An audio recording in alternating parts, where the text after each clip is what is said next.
I'm going to ask all the speakers from that session up for a panel session now, please. And I'll introduce Al Hordacre. I twisted his arm at the lunch break. And Al is the Deputy Chair of the South Coast NRM's Land Reference Group. He's a farmer, a forester, a fauna conservationist. I could list a whole lot of other things, but I'm not going to. But most recently, he's worked with Deepore, Greenskills and South Coast NRM to establish a fauna sanctuary on his property or the family farm at Ballagut near Tenterden. So Al's going to chair this session.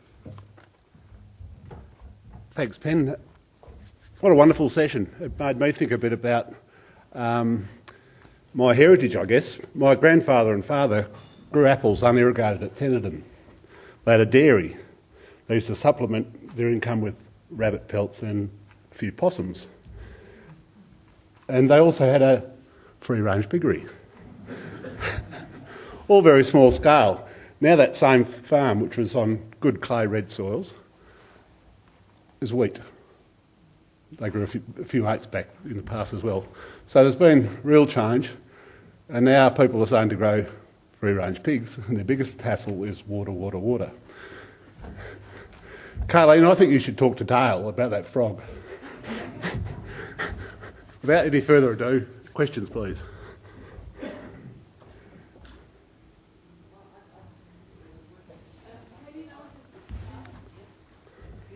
Carleen, you were obviously trying to control your temperature, but you seem to be using an awful lot of water. I was wondering where the water was coming from. I quietly say groundwater. I've got a really good supply of groundwater on my property. Water's our critical issue. The pigs drink alone 50,000 litres a day, plus wallows, so probably going through 100,000 litres of groundwater a day. So water's critical. I'm lucky I've got groundwater. The other piggeries in Cranbrook and Tenterden and Katanning are reliant on surface water, and I'd be incredibly concerned about their future water supply, because if they don't get rainfall, their dams aren't going to fill. So I'm incredibly lucky to have groundwater. Question here. Don't tell Andrew. Question here. Rob commented on the plateau in productivity and water use efficiency over the last couple of decades. It's interesting to reflect. One of the developments on the south coast some decades ago was with wind erosion, and the impetus a disaster like that had on technology development in farming, i.e. no-till. Kayleen's enterprise with the pigs is an example of innovation, perhaps prompted by disasters along the way in life. Rob, would you or Kayleen like to speculate on how climate change as a major disaster could be transformative in stimulating innovation? I'll have a bit of a crack. I think certainly climate variability has been a major driver for innovation in Western Australia, major driver. We haven't had a climate disaster as such, I don't think, a really millennial drought over here or anything like that. We've been lucky. So I can't really comment how it will drive things, and I hope we never see a step change in climate that does... Well, I suppose there was a step change in terms of rainfall in the 70s, I guess, but most farmers seem to be able to cope with that. Transformation. I get very concerned because I think farmers are doing an incredible job, but they're at full capacity, financially, mentally. And I guess my concern is if we continue to decline rainfall, and some of the predictions are 200 mils less in a growing season, I just don't know if farmers can continue to adapt as well as they have. And that would be my question, is can they keep adapting in the future? Oh, hello. I'm Kathleen Faulkner from the Parongarups, and I'm particularly interested in the health of the creeks and rivers around there. And I wonder, with this great emphasis on groundwater, whether at some stage the Water Corp or the Water Authority might consider the community concern that some of the water from the Balgonup Dam might be released to increase the health of the river in our drying climate. So a very good comment you make about Balgonup Dam and making allowances for the environment. And unfortunately, I can't answer your question directly because we're not from the Water Corporation. However, what I would like to say, broaden that statement or the point you make out, as Andrew's mentioned, our understanding of groundwater dependent ecosystems and Angove Creek in particular, there are some very rare fish that live in Angove Creek that we use for water supply for Albany and Mount Barker. So the point is a very valid one, and that is built into the planning that we do. And we call them environmental water requirements and environmental water provisions. So the allocation plans include an allocation for the environment. Usually if there are downstream pools that need to be maintained, then that's one of the key factors that's taken into account. But release of water to the environment more generally from surface storages is an issue Australia-wide, so you make a very good point. In the middle here? I might ask mine because I've got the mic already. Sorry. My question's really directed at the Department of Water people. We've seen I'm seeing a increasing reliance on groundwater in Perth and down here, obviously, now as well. And that's going to continue as the population down here grows, I guess. In Perth, there's the groundwater is sort of fully allocated, and there's issues around that. And they're also doing the groundwater recharge up there now. And I'm wondering if that has been considered down here, or if you think it will happen in the future. As in groundwater recharge, is that? Yeah. It is. It is one of the options that's included in the regional water supply strategy. And in essence, it's occurring from the Water Corporation's wastewater treatment plant. So they re-inject the treated wastewater into Esperance's groundwater. It isn't being done down here, but it's definitely one of the strategies or one of the options within that strategy to consider. At the moment, Albany's groundwater treated wastewater goes to the tree farms, and so they are being fully utilised at the moment. But it is in the tool bag of tools to put in place when that time arises. So it is being considered. At the moment, it isn't. We don't have an immediate surplus of water to re-inject, unlike is happening in Perth. But it's definitely one of the options for sure.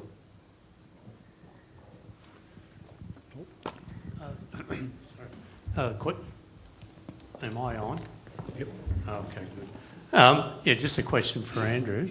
I know you're doing the studies now with the modelling, but do you have a gut feel about where the sustainable yield is for the groundwater aquifer versus the current use? Yeah, we think we've got. So forgetting about any change in climate for now, but we Sorry, I should say under a dry climate situation. Yeah, no. So, no, we need to do this work. We know that with a dry climate we're going to get less recharge, so there's going to be less groundwater, and we need to quantify that so we can manage to it. So there's no doubt there's going to be less with less rainfall because that's the input to the system. But we think at the moment through this R4R project we've identified areas to the west of the current bore field where we can get more groundwater, and the Water Corp are drilling there in the next few months to understand that. So we feel like that's going to push out the need for the next source for at least 10 years or so. And as Brett mentioned, we're getting water efficiencies in the system as well. So we think we're pretty good for a while. And there are some other options in the Albany hinterland, but ultimately further down the track, I guess I'm not sure what you call it, but a future source option is desalination, and that's the thing we kind of compare to. And the investigation we are doing is to understand how far we can push that out, because that's expensive, but the longer we push it out, the cheaper it gets because the technology is getting better. So we think we're managing the system well now. We think we know how long that will last, but this project with the climate projections and the modelling will give us a better idea of how well we're tracking there. As Brett, the other question about the groundwater recharge, through this project we can at least model the feasibility of injecting groundwater in the Albany system. So we're going to model that. So the groundwater model is the best way to integrate all the knowledge we do that we have and model it. So we'll model that. And there's other ideas out there that we can model, but I guess aren't necessarily on the books yet. But there's things we can artificially recharge, say, stormwater at the coastal margins to hold off the seawater interface and stuff like that. So we can test some innovative scenarios as well. So it doesn't really fully answer your question because we don't know. I don't have a gut feeling for numbers about how the climate will impact because we've got such a range of climate scenarios. But we can see that all of them are declining. So it's an easy step to know there'll be less water. So we need to manage that in a declining environment. So that means we need to adapt our allocation planning and our licensing strategies for how to be using less into the future. You're right, yeah. It's been done. We've got one more question. Lady in turquoise. Can't see much from up here, can you?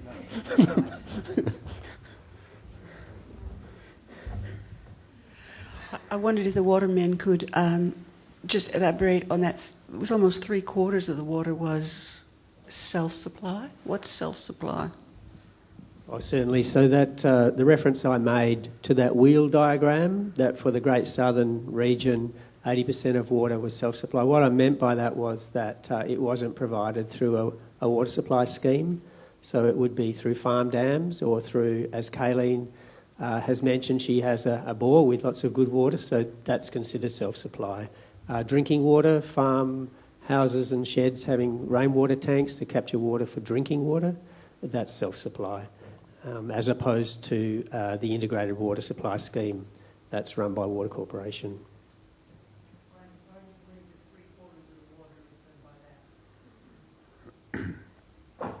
Thanks. We've got time for one more quick one. Oh, you've been pitched to the back. We have two now.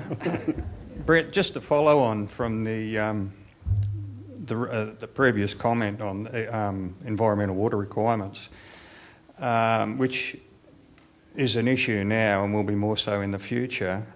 Could you give a brief explanation, or is there anyone here from Water Corp who could do so, on how the Denmark and the Quick-Up dams are managed to provide for the environmental water requirements for Wilson Inlet, and also acknowledge the impact that could have on the timing of the opening of the bar? Thanks. There's a lot of questions within the question there. So the downstream pools and Wilson Inlet are taken into account with the Denmark Dam, as I understand it. And I don't have the chapter and verse in front of me, except to say that there are releases from that dam, usually through the winter months when the dams are overtopping. But it is a factor. We have done studies, so we understand what the impacts or what impacts we need to avoid by using those surface water supplies. In relative terms, the storage within both of those dams, although enough to supply Denmark, compared to the 48 square kilometres times 4 metres deep of Wilson Inlet, plus the other rivers that run into that system. Again, you've caught me on the hop in terms of numbers, but it's not significant in that sense. The timing of the inlet, the amount of rainfall that would fall on that inlet over that 48 square kilometres plus the other rivers, that would be a bigger driver. So I know the issue of dams storing water in the catchments is a factor. I know that it's big in some people's minds. We have quantified that in the Scottsdale catchment, which is almost fully cleared. I can't, other than generalise, a general answer to your question, I can't be more specific than that. Except to put your mind at ease in the sense that it is being taken into account in our water planning, and that the environmental factors, they must be considered. We do consider them, and they must be considered because they are important. Right, one last question down here. Okay, question for Brett. Given the and on the Denmark River, given that the climate is showing lower rainfall, lower water flow down rivers, will we still see, like quite a few years ago, the idea of damming Denmark or Quick-Up or something like that? Denmark River, the Styx River project that was possible. Is damming still an option, increasing Denmark dam size? I think, you might remember the Minister Redmond a few years ago saying there'll be no new dams on the Denmark, Styx, Bow rivers in the term of that government. So, I think you're aware of how sensitive that issue is. Where are we now? The planning that's being done, Quick-Up River is a shallow saucer of a dam, so it doesn't have a lot of depth, so there's a lot of evaporation loss from that dam. My understanding is that raising the dam wall is one of the options being considered. You might be aware that the Water Corporation are currently pumping back from Denmark, treating that water and pumping it into Quick-Up to store, to bank that water. So all of the things you mentioned, there's still options. Are there any that are more advanced than others? That at the moment it's the pump back and trying to increase the storage of Quick-Up. The main issue with Denmark Dam as a water supply, which has really been an issue for Water Corp, is the risk of pathogens, so bugs in the water from cow poo, free-range pig poo, anyone else's poo. And so that's kind of, they have shied away from using Denmark in the past, and that's the attraction of Quick-Up, is that it's in a fully forested catchment. So yes, there are pathogens there, but at a much lower level. The issue is really how to store water over a series of dry years, because at the moment Denmark as a town is reliant on surface water, and so the impacts of a drying climate are very easy to see over the past few years. And the graph that Artemis showed with the very up and down storage levels in Quick-Up, I guess it would be driving Water Corp to look at how can they increase the size of that storage. So a great question. Thanks for asking it. So Harvey increased the size of their dam, and it hasn't been full once. Yeah, sure. As you would have seen from the rainfall graph that Artemis prepared for me, we have been going through some dry years, but also in recent times we've had some pretty good flows. So I guess you need to build the structure in order to be full, to fill, and you're going to go through some times where it won't fill, but you need to have that structure there. I think that's what is in the minds of the engineers when they're thinking about that. How can we increase the storage for those years when there is a surplus? All right. Thank you very much, everyone. Penny?